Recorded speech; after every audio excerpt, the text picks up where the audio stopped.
Halo pemirsa, Ruang Kepresidenan hadir menemani Anda dengan beragam informasi seputar agenda dan kegiatan Presiden Republik Indonesia, Prabowo Subianto. Bersama saya Arif Rifai, inilah Ruang Kepresidenan selengkapnya. Pemirsa, Wakil Presiden ke-6 Republik Indonesia Tri Sutrisno tutup usia di usianya ke-90 tahun setelah sebelumnya menjalani perawatan medis di RSPAD Gatot Subroto, Jakarta. Almarhum dimakamkan secara kenegaraan dan prosesi kemiliteran di Taman Makam Pahlawan Kalibata yang dipimpin langsung oleh Presiden Prabowo Subianto.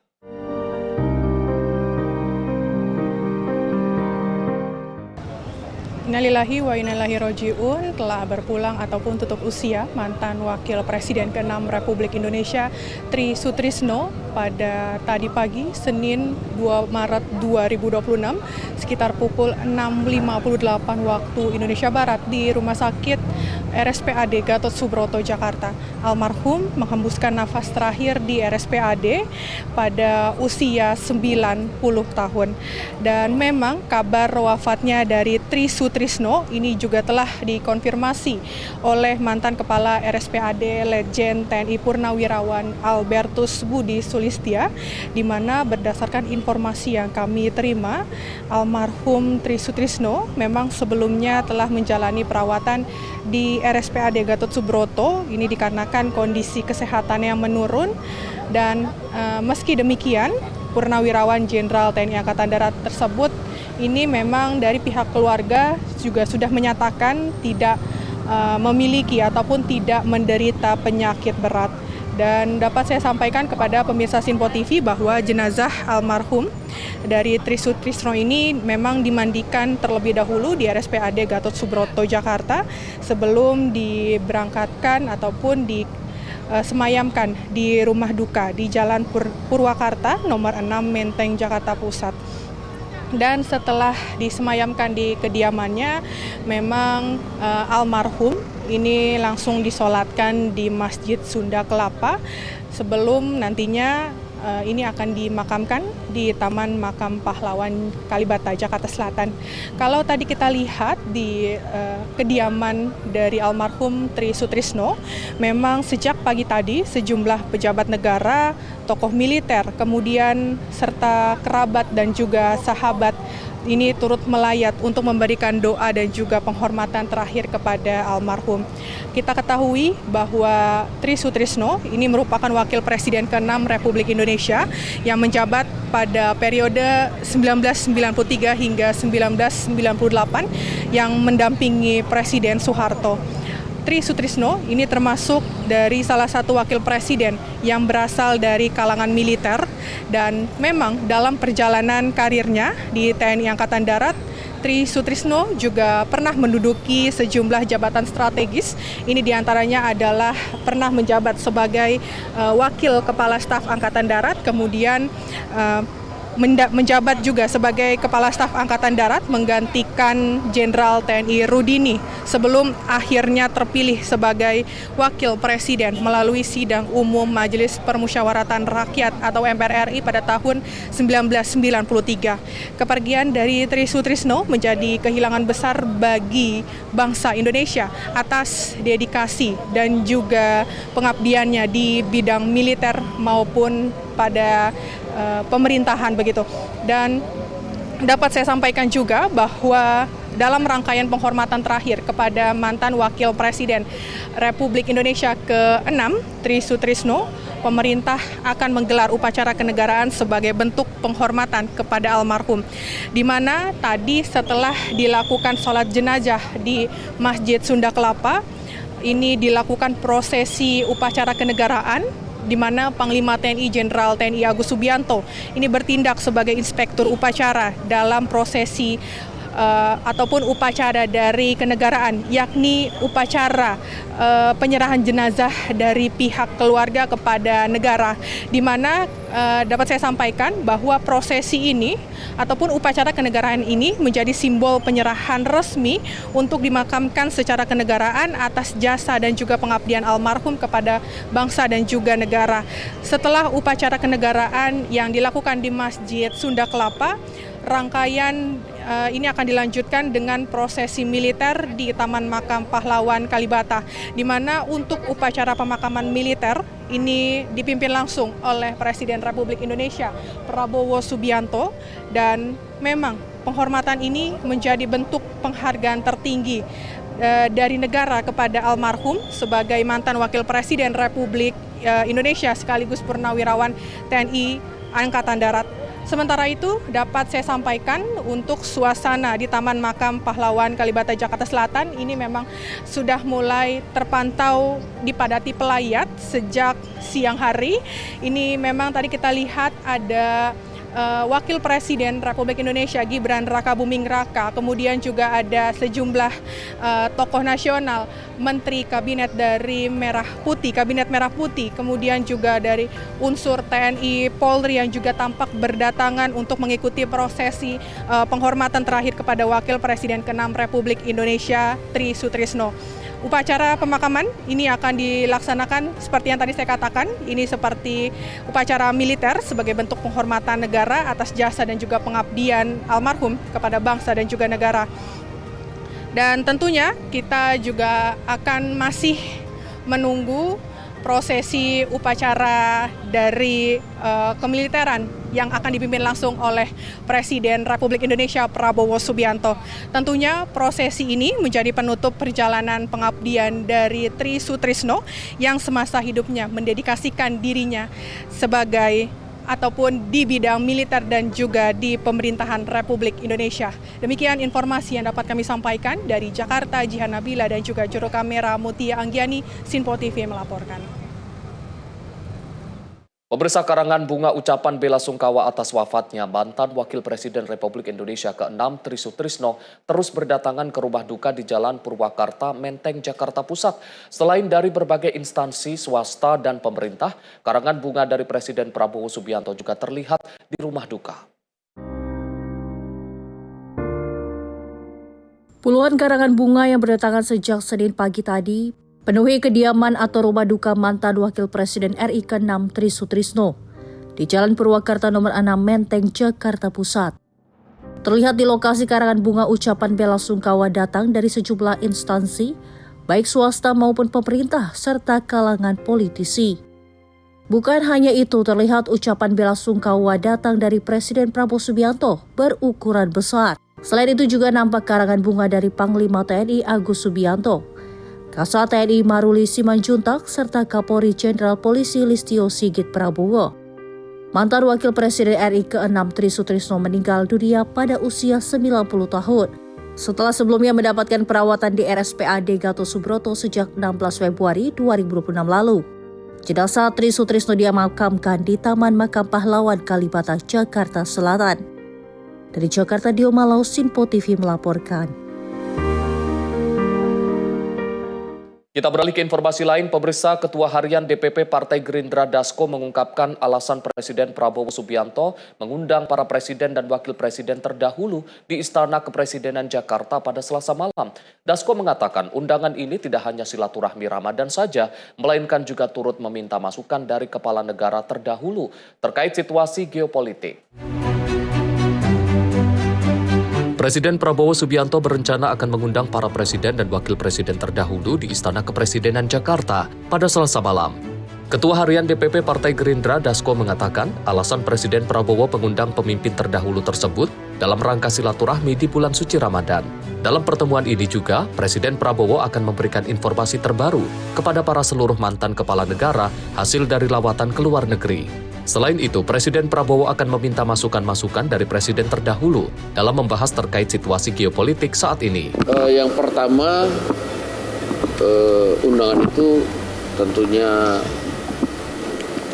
soal silaturahmi, apalagi di bulan Ramadan ini. Yang kedua, Pak Presiden ingin memberikan update kepada presiden terdahulu mengenai situasi geopolitik terbaru pasca Presiden Prabowo kembali dari kunjungan luar negeri. Kemudian yang ketiga tentunya Pak Prabowo ingin juga mendengar masukan dan saran-saran dari Presiden terdahulu untuk dijadikan pertimbangan-pertimbangan dan juga dalam melakukan perencanaan mitigasi untuk bangsa dan negara dari dampak yang kita sama-sama tahu pada saat ini sedang terjadi, yang kemungkinan juga akan berdampak bagi negara kita. Demikian.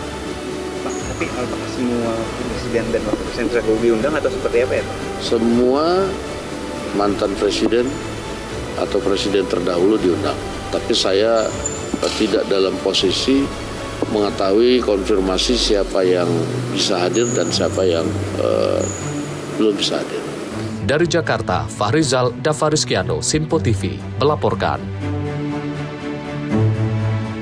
Mantan Presiden terdahulu Susilo Bambang Yudhoyono hingga Joko Widodo terpantau mendatangi Istana Merdeka Jakarta pada Selasa malam untuk bertemu dengan Presiden Prabowo Subianto.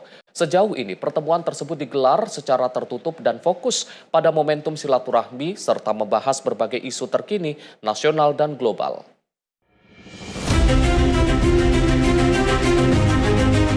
Presiden ke-6 RI Susilo Bambang Yudhoyono serta Presiden ke-7 Joko Widodo memenuhi undangan Presiden Prabowo Subianto di Istana Merdeka Jakarta Selasa malam. Selain itu, mantan Wakil Presiden Yusuf Kala, Budiono, hingga Ma'ruf Amin turut hadir pada pertemuan ini. Presiden kelima Megawati Soekarno Putri pun turut hadir dengan diwakili oleh Ketua DPR RI Puan Maharani.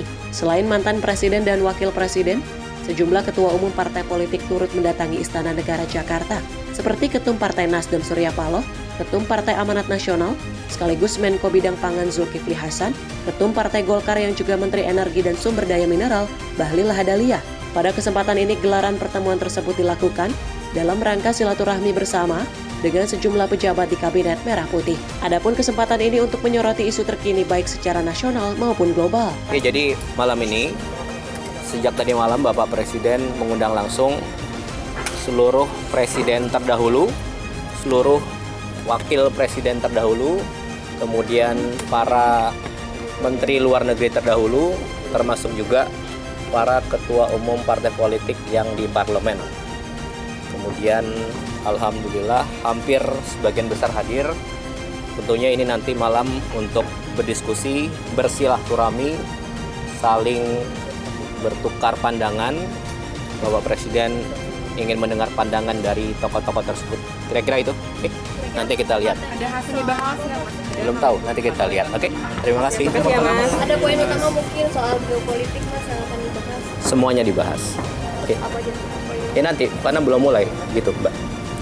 Oke, terima kasih. Semuanya udah pasti hadir. Pak Presiden Joko Widodo, Pak Presiden Susilo Bambang Yudhoyono, kemudian tadi Bapak Wapres Yusuf Kala, kemudian rencananya Pak Wapres Ma'ruf Amin, kemudian Pak Wapres Budiono juga hadir, gitu. Bu Mega, Mas, konfirmasi hadir nggak, Mas? Saya belum cek di protokol, nanti kita lihat, oke? Untuk ketum parpolnya siapa? Koalisi pemerintah aja, Mas, yang pendukung. Ya tadi ada 8 partai, ya. Nanti kita lihat. Saya belum cek daftarnya juga. Dari Jakarta, Max Munte, Dio Malau, Sinpo TV melaporkan. Pemirsa, pengacara kondang Hotman Paris meminta Presiden Prabowo Subianto memberikan perhatian terhadap kasus ABK kapal Fandi Ramadan di Batam dan kasus Radit Ardiansyah di Lombok, Nusa Tenggara Barat. Hotman meyakini Presiden Prabowo Subianto akan menumpas miscarriage of justice atau kesalahan peradilan dalam 2 kasus tersebut. Pak Prabowo berjanji akan menumpas, dia pakai istilah miscarriage of justice. Bapak Prabowo dalam video-video mengatakan dalam perkara pidana harus kebenaran nyata. Istilah hukumnya malah beliau tahu. Dia mengatakan beyond reasonable doubt.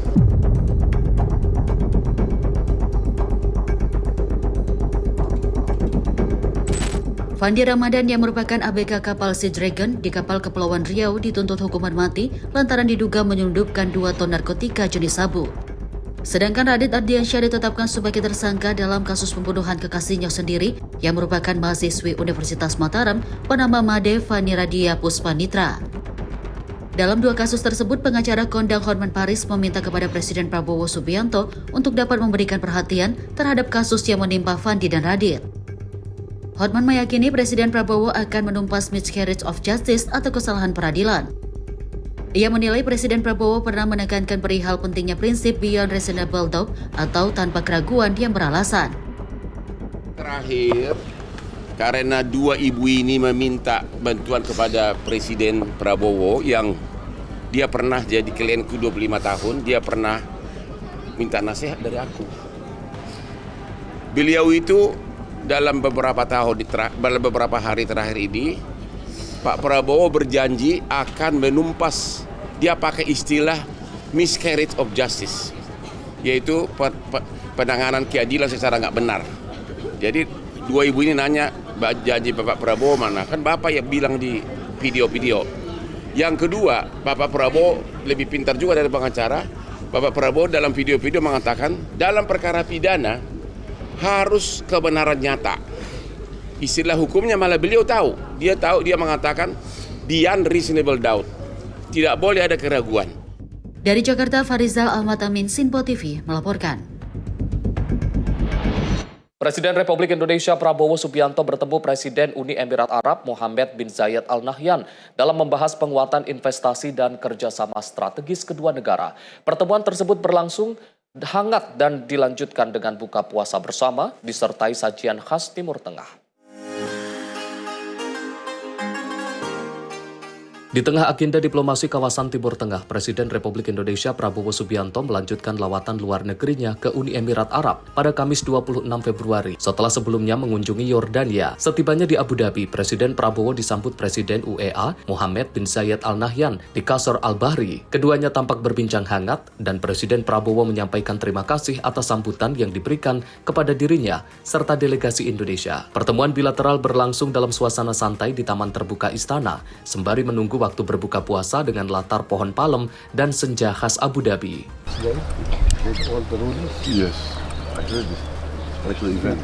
Very special. Thank you very much. Very special. Great one. It's mine. It's mine. Thank you. Assalamualaikum. مرحبا طيب بارك لك الشعب. كيف حالك? Our new ambassador here. Pleasure to meet you. And with the of our sovereign wealth fund, Danantara. Very important man. Yes, very important man. Thank you. This is my son, Riyadh. Oh, thank you. Welcome. Thank you. So this is my son, Zayed. He's a special person. Oh, tough man. I hope. I hope so. Thank you very much. Keakraban tersebut mencerminkan eratnya hubungan persahabatan kedua negara. Momentum ini sekaligus menjadi bagian dari upaya memperkuat dan memperluas kemitraan strategis Indonesia Uni Emirat Arab yang terus berkembang. Dalam pembahasan, kedua pemimpin menyoroti penguatan kerjasama di berbagai sektor, mulai dari energi, peningkatan investasi, hingga pengembangan kemitraan ekonomi berkelanjutan. Tahun 2026 yang menandai 50 tahun hubungan diplomatik Indonesia Uni Emirat Arab menjadi pijakan penting untuk memasuki fase baru kerjasama yang lebih luas dan substantif demi kesejahteraan masyarakat kedua negara. Tim redaksi Sinpo TV melaporkan.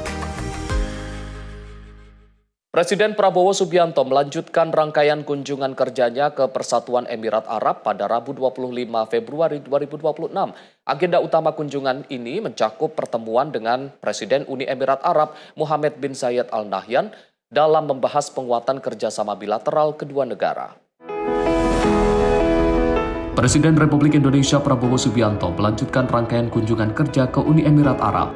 Dalam lawatan ini, Presiden Prabowo dijadwalkan bertemu Presiden Persatuan Emirat Arab, Mohammed bin Zayed Al Nahyan, guna membahas penguatan kerjasama bilateral.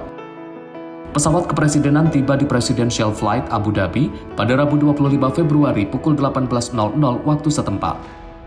Kedatangannya disambut sejumlah pejabat tinggi, antara lain Menteri Energi dan Infrastruktur Persatuan Emirat Arab Suhail Al-Mazroui, Duta Besar RI untuk Persatuan Emirat Arab Judah Nugraha, Duta Besar Persatuan Emirat Arab untuk RI Abdullah Salim Obaid Salim Al-Daheri, serta Atase Pertahanan KBRI Abu Dhabi Brigjen TNI Tony Aris Setiawan. Kunjungan kenegaraan ini menjadi bagian dari upaya keberlanjutan Indonesia dalam memperkuat kemitraan strategis dengan Persatuan Emirat Arab. Pemerintah berharap pertemuan tersebut menghasilkan kerjasama yang semakin kokoh, sekaligus menegaskan komitmen Indonesia dalam menjalankan diplomasi aktif dan memperluas jejaring global yang saling menguntungkan. Tim redaksi Sinpo TV melaporkan. Sementara itu, pemerintah Indonesia menilai solusi dua negara sebagai jalan damai berkelanjutan untuk Palestina. Dalam pertemuan bilateral, Indonesia dan Yordania menegaskan komitmen bersama mendukung kemerdekaan Palestina. Indonesia menegaskan dukungannya terhadap solusi dua negara sebagai jalan damai berkelanjutan bagi Palestina. Komitmen ini disampaikan Presiden Republik Indonesia Prabowo Subianto usai pertemuan bilateral dengan Raja Yordania Abdullah II di Istana Basman, Amman pada Rabu 25 Februari sore waktu setempat. Berpijak dari prinsip tersebut, Indonesia memutuskan bergabung dalam Dewan Perdamaian atau Board of Peace yang dibentuk berdasarkan 20 poin perdamaian untuk Gaza yang digagas Presiden Amerika Serikat Donald Trump dan disetujui Dewan Keamanan PBB pada 18 November 2025. Langkah ini menunjukkan keseriusan Indonesia dalam mendorong tercapainya solusi dua negara bagi Palestina. Yes, Indonesia is committed to do whatever we can for a lasting solution. And in our opinion, the only lasting solution is a two-state solution with an independent Palestine. And we supported the 20-point plan of President Trump. It's all with the view and effort to do whatever we can to achieve that lasting solution. We feel that this could affect the success of whatever we try to do in Gaza. Pada kesempatan yang sama, Raja Yordania menyampaikan apresiasi atas kepedulian Indonesia terhadap rakyat Palestina dan peran aktif era pemerintahan Prabowo dalam upaya perdamaian. Kesamaan pandangan antara Indonesia dan Yordania diharapkan memperkuat perjuangan menuju tercapainya kemerdekaan Palestina. I know that you are committed to bring peace and tranquility, and again, your very brave commitment to protect the people of Palestine for us, I think, is extremely important. Tim redaksi Sinpo TV melaporkan.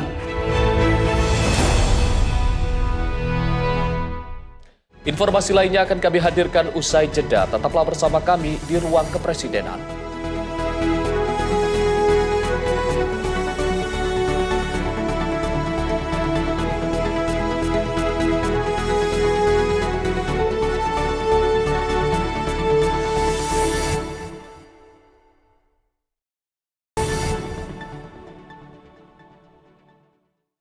Pemirsa, Anda kembali menyaksikan Ruang Kepresidenan.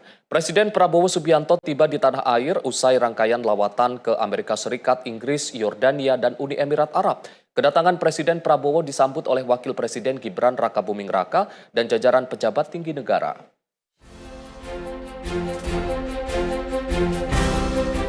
Presiden Prabowo Subianto kembali ke tanah air pada 27 Februari Jumat pagi usai menjalani rangkaian lawatan luar negeri. Pesawat Garuda Indonesia 1 mendarat di Lanut Halim Perdana Kusuma, Jakarta Timur. Terlihat kedatangan Presiden disambut jajaran pejabat tinggi, termasuk Wakil Presiden Gibran Rakabuming Raka, Menteri Pertahanan, Kapolri, dan Panglima TNI. Lawatan Presiden Prabowo dimulai pada 19 Februari, diawali ke Amerika Serikat untuk menghadiri rapat Dewan Perdamaian dan bertemu sejumlah pengusaha Amerika Serikat, termasuk menekan tarif dagang antara RI dan Amerika Serikat.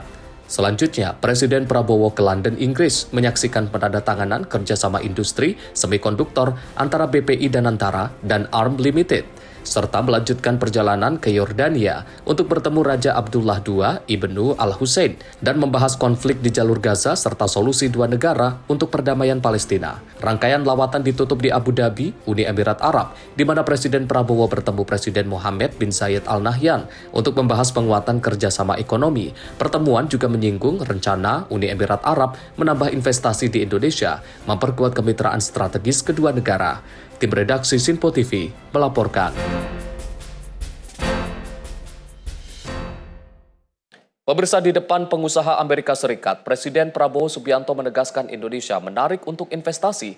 Presiden menyoroti potensi sumber daya alam dan percepatan industrialisasi sebagai peluang bisnis bagi investor global.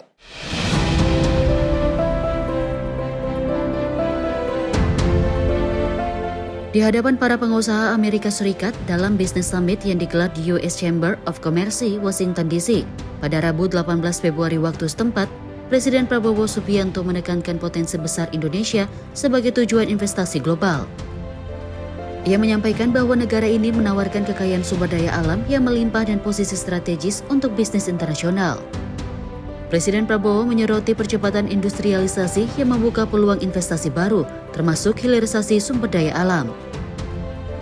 Ia menyebutkan rencana Badan Pengelola Investasi atau BPI Danantara untuk meluncurkan 18 proyek hilirisasi tahun ini. Salah satunya, pengolahan sampah menjadi energi senilai 50,4 triliun atau USD 3 miliar.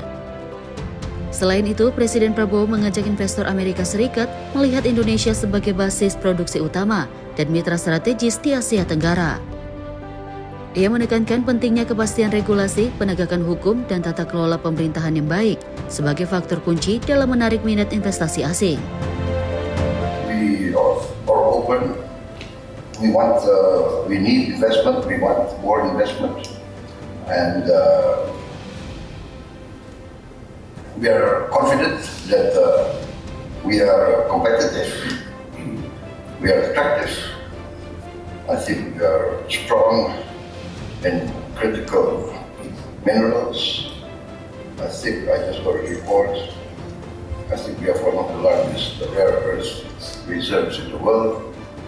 We are going ahead with processing, downstream industries, and I think Danantara will be a key engine for this move. Greater certainty for business. For business leaders, certainty matters. No man wants to invest in a situation or an atmosphere of uncertainty, instability, or even chaos. Tim redaksi Sinpo TV melaporkan. Sementara itu, sejumlah investor global dari Amerika Serikat siap menanamkan modal di Indonesia. Fokus investasi meliputi energi bersih, infrastruktur, dan pemanfaatan teknologi AI untuk sektor strategis.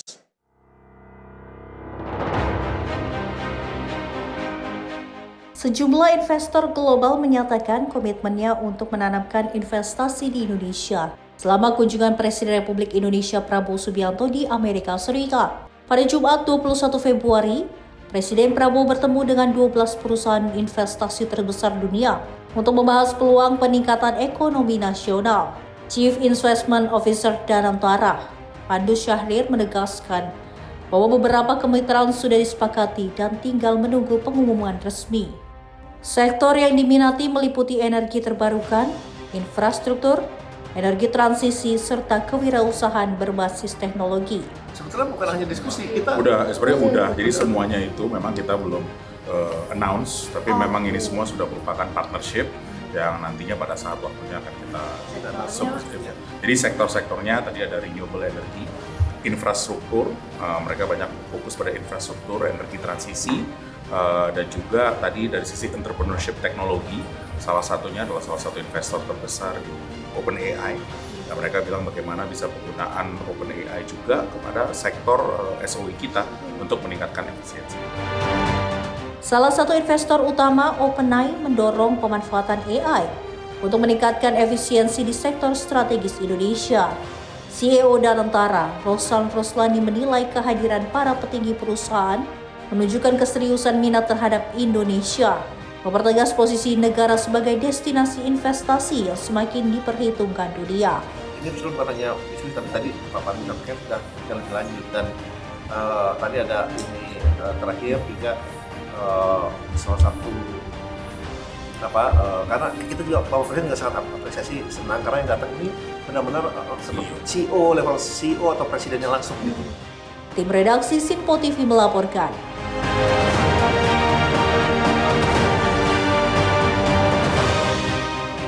Investor global memberikan apresiasi atas komitmen pemerintah Indonesia dalam memperkuat sistem hukum dan pasar modal. Langkah ini dinilai penting untuk meningkatkan kepercayaan dan stabilitas investasi jangka panjang.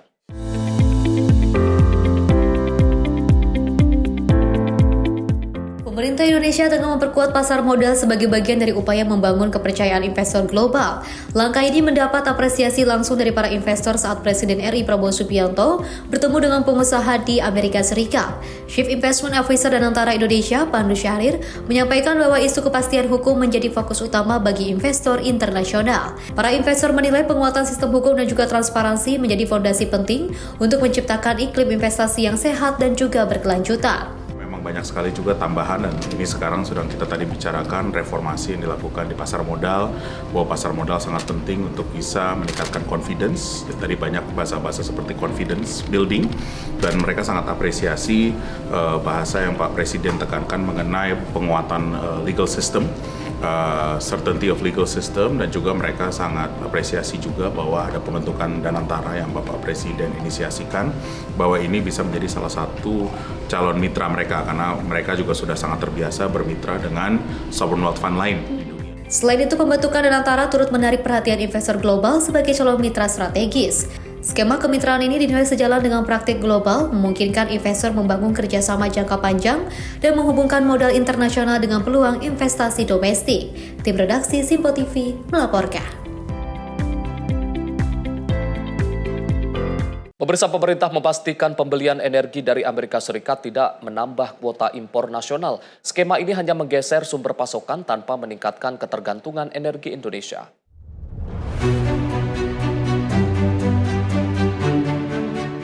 Pemerintah menegaskan pembelian BBM, LPG, dan minyak mentah dari Amerika Serikat senilai 15 miliar US dollar tidak akan menambah kuota impor energi nasional. Kebijakan ini bagian dari kesepakatan tarif antara Indonesia dan Amerika Serikat yang telah diteken Presiden Republik Indonesia Prabowo Subianto dan Presiden Amerika Serikat Donald Trump. Menteri SDM Bahlil Lahadalia menjelaskan total alokasi pembelian sudah dihitung matang dan tidak membebani neraca energi Indonesia. Perbedaan hanya terletak pada reposisi sumber negara pemasok, bukan penambah ketergantungan, sementara total volume impor tetap sama. Bahlil menambahkan mekanisme pembelian akan mempertimbangkan aspek keekonomian termasuk harga dan skema kontrak yang kompetitif.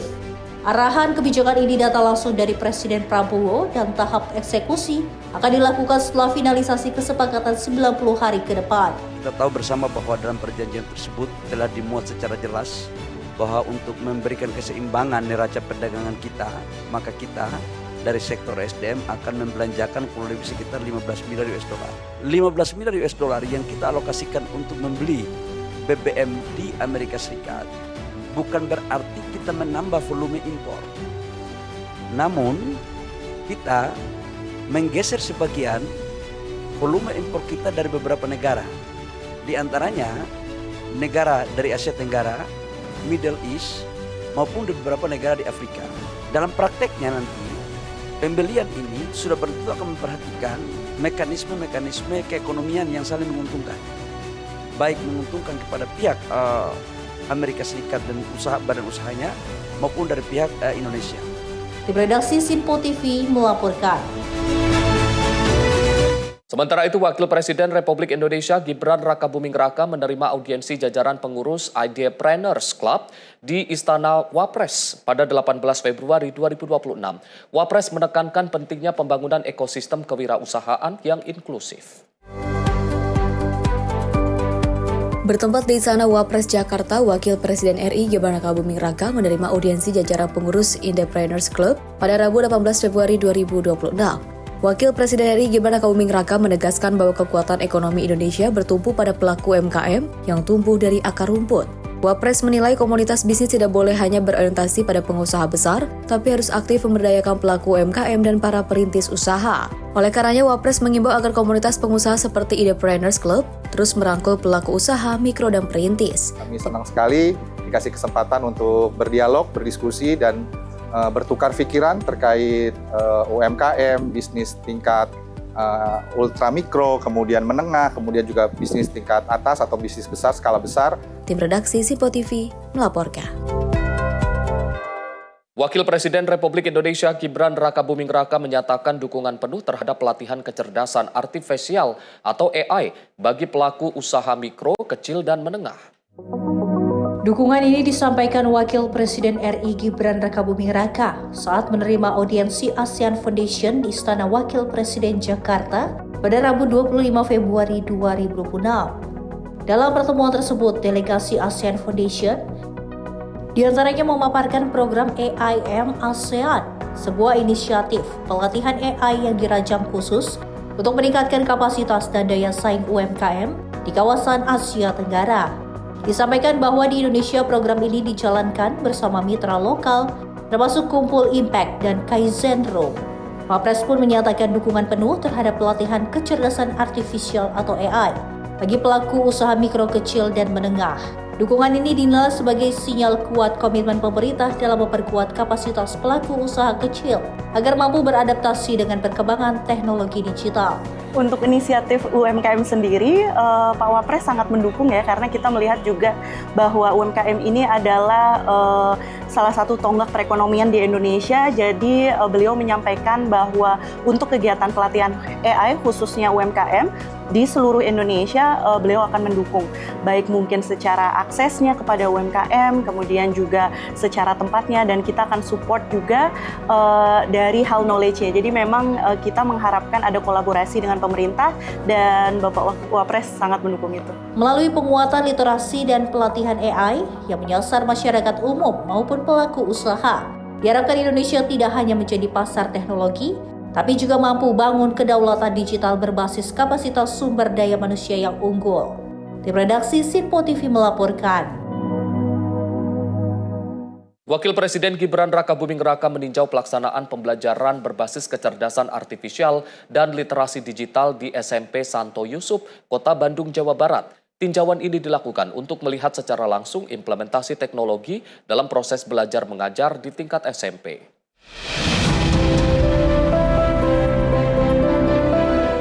Wakil Presiden Gibran Rakabuming Raka mengapresiasi pengaplikasian coding di sekolah menengah pertama saat meninjau langsung pembelajaran berbasis AI dan literasi digital. Kunjungan ini sejalan dengan pelaksanaan Astacita Presiden Prabowo Subianto, khususnya dalam penguatan sumber daya manusia unggul, transformasi digital, serta peningkatan kualitas pendidikan berbasis teknologi. Wapres Gibran pun berharap para siswa dapat terus mengembangkan inovasi yang telah dirintis tersebut agar semakin bermanfaat di masa mendatang. Di sisi lain, pihak sekolah berharap dukungan pemerintah terus diperkuat guna mengembangkan program literasi AI dan digital, khususnya penguatan pembelajaran coding di masa mendatang. Tim redaksi Sinpo TV melaporkan.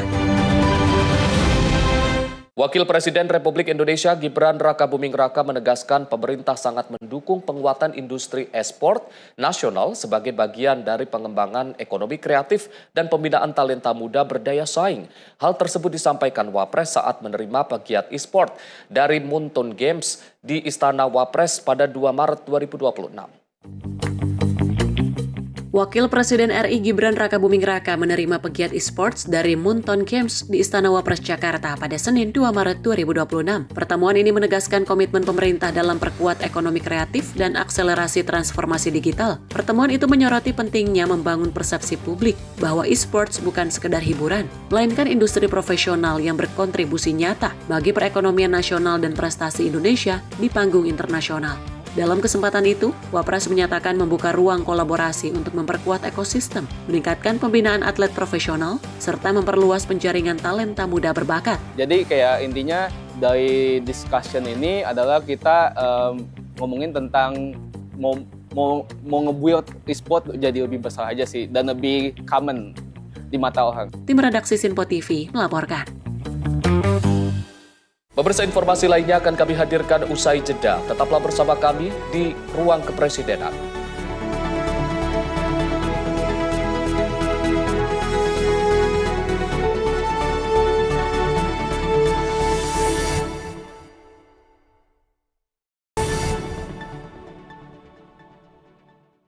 Pemirsa, Anda kembali menyaksikan Ruang Kepresidenan.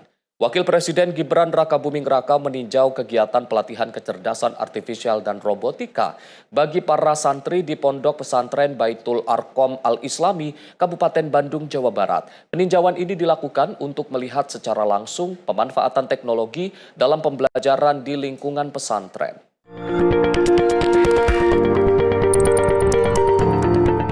Dalam peninjauan tersebut, Wapres melihat secara langsung berbagai proyek robotik yang tengah dikembangkan para santri. Beberapa di antaranya adalah robot pengalir air wudhu otomatis, robot yang dapat berjalan dengan 2 kaki, hingga robot untuk kompetisi seperti robot sumo dan robot pemain bola. Selain itu, Wapres juga meninjau kegiatan santriwati yang tengah mempelajari pemanfaatan teknologi AI menggunakan perangkat digital. Wapres menekankan pentingnya santri dan santriwati untuk mengikuti perkembangan zaman. Wapres menjelaskan bahwa pembelajaran teknologi di pesantren tidak dimaksudkan agar semua santri menjadi programmer, melainkan untuk melatih pola pikir kritis dan inovatif. Menurutnya, pembelajaran mengenai inovasi digital sangat penting, lantaran ke depan persaingan akan semakin ketat. Pemerintah pun tidak ingin para santri-santri di Indonesia tertinggal oleh perkembangan teknologi. Hari ini kunjungan kami ke Jawa Barat, khususnya Bandung ya, kita fokus mengunjungi sekolah-sekolah untuk mengenalkan AI, pelajaran robotik, dan juga tadi di salah satu sekolah ya Pak ya,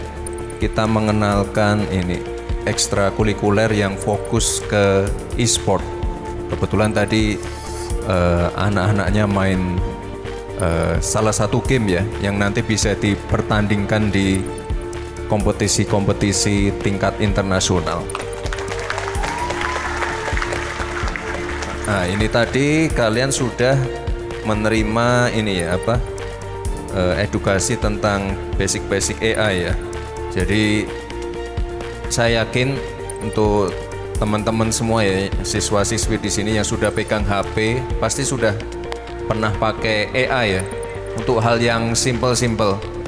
Penggunaan AI ini penting sekali untuk kehidupan sehari-hari ya, terutama untuk nanti menunjang para guru, pengajar untuk mempermudah kegiatan belajar mengajar.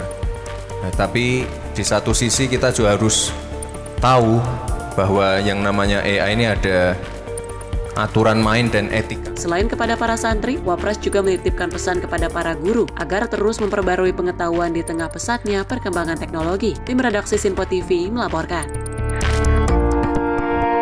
Wakil Presiden Republik Indonesia Gibran Rakabuming Raka mendorong peran aktif DPP Mahasantri dalam pembangunan nasional. Hal ini disampaikan Wapres saat audiensi bersama DPP Mahasantri di Istana Wapres Jakarta pada 25 Februari 2026. Wakil Presiden RI Gibran Rakabuming Raka menerima audiensi Dewan Pimpinan Pusat Persatuan Mahasantri Indonesia atau DPP Mahasantri di Istana Wakil Presiden Jakarta pada Rabu 25 Februari 2026. Dalam pertemuan tersebut, Wapres memaparkan berbagai program kerja Kabinet Merah Putih di bawah kepemimpinan Presiden Prabowo Subianto, khususnya di bidang pendidikan yang diarahkan untuk memperkuat pembangunan manusia secara merata di seluruh wilayah Indonesia. Wapres meminta keterlibatan generasi muda termasuk kalangan santri sebagai mitra strategis pemerintah dalam menyukseskan program-program tersebut, tidak hanya di Pulau Jawa, tetapi juga di kawasan Indonesia Timur. Masalah arahan untuk santri melek untuk digitalisasi dan lain sebagainya, karena bagaimanapun ke depan kita akan menghadapi bonus demografi, SDM di Indonesia ini agar bisa dipersiapkan melalui digitalisasi AI dan juga coding yang sering dicanangkan oleh Bapak Wapres. Selebihnya sih terkhusus untuk itu ya, masalah Mas Wapres sering bicara tentang AI, coding dan juga bonus demografi. Karena tadi juga beliau memberikan gambaran hasil kinerja Bapak Presiden dan juga Bapak Wapres, diantaranya Sekolah Garuda, Sekolah Taruna, dan juga Sekolah Rakyat, dan lain sebagainya. Lebih lanjut, Wapres menyampaikan para santri didorong untuk berperan aktif dalam mengawal kebijakan pemerintah, sekaligus mempersiapkan diri menghadapi tantangan masa depan. Tim redaksi Sinpo TV melaporkan. Pemirsa, Satgas Pemulihan Pasca Bencana DPR bersama Satgas Pemerintah sepakat sejumlah poin strategis untuk pemulihan pasca bencana wilayah Sumatera. Salah satunya yakni akan memaksimalkan percepatan pemulihan pasca bencana kepada beberapa daerah-daerah yang masih memerlukan atensi dapat selesai sebelum Lebaran Idul Fitri mendatang. Satgas Pemulihan Pasca Bencana DPR bersama Satgas Besutan Pemerintah resmi menyepakati sejumlah poin strategis untuk pemulihan pasca bencana di wilayah Sumatera. Kesepakatan tersebut diambil dalam rapat koordinasi antara Satgas DPR dengan Satgas Pemerintah yang berlangsung di Kompleks Parlemen Senayan, Jakarta. Salah satunya, yakni dalam rangka menyambut puasa dan lebaran, DPR mendorong pemerintah untuk dapat memastikan kebutuhan masyarakat yang terdampak, baik yang masih di pengungsian maupun di hunian sementara, serta hunian tetap dapat terpenuhi. Selain itu, Satgas DPR dan Satgas pemerintah akan memaksimalkan percepatan pemulihan pasca bencana kepada beberapa daerah-daerah yang masih memerlukan atensi, dapat selesai sebelum Lebaran Idul Fitri mendatang. Kesimpulan rapat koordinasi antara Satuan Tugas Pemulihan Pasca Bencana DPR RI dengan Satuan Tugas Percepatan Rehabilitasi dan Rekonstruksi Pasca Bencana Alam Sumatera pemerintah. Di masa persidangan 3 tahun sidang 2025-2026, Rabu 18 Februari 2026. 1. Satuan Tugas Pemulihan Pasca Bencana DPR RI mengapresiasi kinerja Satuan Tugas Percepatan Rehabilitasi dan Rekonstruksi Pasca Bencana Alam Sumatera pemerintah dalam percepatan rehabilitasi dan rekonstruksi pasca bencana alam Sumatera. 2. Dalam rangka menyambut bulan puasa Ramadan dan Hari Raya Idul Fitri 2026, Satuan Tugas Pemulihan Pasca Bencana DPR RI mendorong Satuan Tugas Percepatan Rehabilitasi dan Rekonstruksi Pasca Bencana Alam Sumatera pemerintah untuk dapat memastikan kebutuhan masyarakat yang terdampak, baik yang masih di pengungsian maupun di hunian sementara dan hunian tetap dapat terpenuhi. 3. Satuan Tugas Pemulihan Pasca Bencana DPR RI dan Satuan Tugas Percepatan Rehabilitasi dan Rekonstruksi Pasca Bencana Alam Sumatera pemerintah bersama dengan pemerintah daerah akan memaksimalkan percepatan pemulihan kepada beberapa daerah yang masih memerlukan atensi dapat selesai sebelum Hari Raya Idul Fitri 2026. Dari Jakarta, Fahrizal, Dava Rizkiano, Sinpo TV, melaporkan. Sementara itu, pemerintah akan membangun Giant Sea Wall atau tanggul laut raksasa untuk melindungi pesisir pantai utara Jawa. GSW akan membentang sepanjang 535 km di 5 provinsi dari Banten hingga Jawa Timur.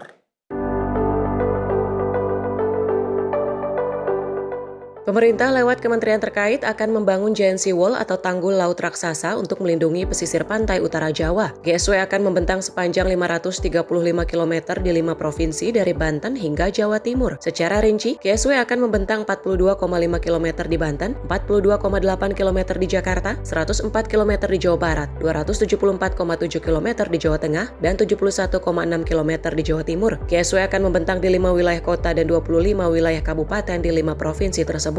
Kepala Badan Otorita Pengelola Pantai Utara Jawa atau BOPPJ, Didit Herdiawan Asyah mengatakan, GSW merupakan bagian dari strategi nasional untuk menjaga keberlanjutan peradaban pesisir Pantura Jawa. Kami tentunya melakukan kegiatan perlindungan pesisir yang tidak dimaknai sebagai pembangunan tanggul laut saja, tapi tentunya juga terintegrasi. Di situ ada tanggul pantai, di situ ada tanaman yang kita kenal adalah mangrove. Di situ nanti juga akan ada tanggul lautnya sehingga terintegrasi. Kita berpikiran bahwa pembangunan ini merupakan bagian dari pelaksanaan kegiatan yang terintegrasi yang ada kaitannya dengan nature based construction, sehingga bersama-sama alam, bersama-sama ekosistem dan ekologi. Wah, kapan selesainya? Apa kapan dimulainya? Kita sedang dalam pelaksanaan kegiatan perencanaan. Nah, ini tidak bisa gegabah. Kita maunya cepat. Kita harus cepat bergeraknya, kita harus cepat, tapi tidak gegabah. Nah, dengan kondisi seperti itu, kita persiapkan semua hal yang ada kaitannya dengan pelaksanaan kegiatan pembangunan untuk perlindungan Pantura Jawa. Lebih lanjut, Didit menambahkan, perlindungan pesisir pantai tidak hanya sebagai pembangunan tanggul laut, melainkan sebagai sistem terintegrasi yang mengombinasikan tanggul laut, tanggul pantai, serta solusi berbasis alam seperti penguatan ekosistem mangrove. Sebagaimana diketahui, wilayah Pantura Jawa menghadapi tantangan serius berupa penurunan muka tanah, kenaikan muka air laut, banjir akibat hujan, serta banjirop. Kondisi ini berdampak pada permukiman, kawasan industri, pelabuhan, bandara, lahan pertanian, berkurangnya garis pantai dan daratan, serta infrastruktur strategis nasional. Dari Jakarta, Dio Malau, Sinpo TV melaporkan. Pemerintah pusat melalui Badan Nasional Penanggulangan Bencana mulai menyalurkan bantuan stimulan bagi warga terdampak banjir dan longsor di Provinsi Sumatera Barat. Penyaluran dana tahap pertama ini difokuskan untuk perbaikan rumah dengan kategori rusak sedang dan rusak ringan di 8 kabupaten kota.